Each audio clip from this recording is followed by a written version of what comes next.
Okay, Kuya Romel, Toronto viewers, good morning. Today is Thursday, February 13, 9:40 in the morning, Toronto time. We're here doing a snow cleanup again after the snowstorm last night in Toronto, Ontario, Canada. Here you go. Lots of snow. Shout out to all Kuyangs, Atengs out there around the world and to all candidates for the May 12, 2025 midterm elections in the Philippines. Good luck to all of you. Don't worry, I already recommended all your names. From mayor, vice mayor, councilor, congressman, senator.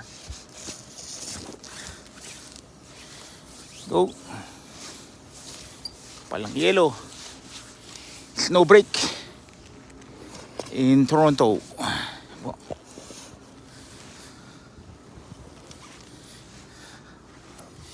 It's our life in Canada during winter. Kung meron kayong typhoon, bagyo sa Pilipinas, baha.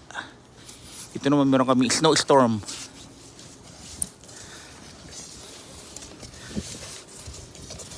Yan. Nakikita natin sa sakyan. Tingnan nyo kung gaano kakapal ang yelo, ang snow. Snowstorm. No school today, no classes.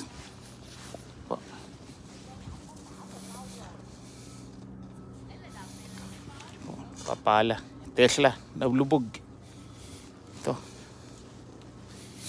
Pala-pala din. Hey neighbor, morning. Snow break in Toronto. Pala snow. Mamaya mga bata maglalaro ng snowman. Sledding. Yan, yan kapala snow rito.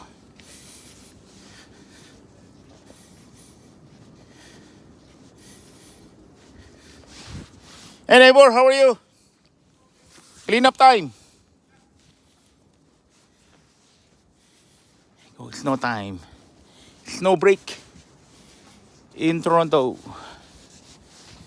Ito, kapal na snow. Babalaho ito mamaya, mga kuyang, ating. Ayun yun. Pati dito sa amin, no? Kapal din ng snow.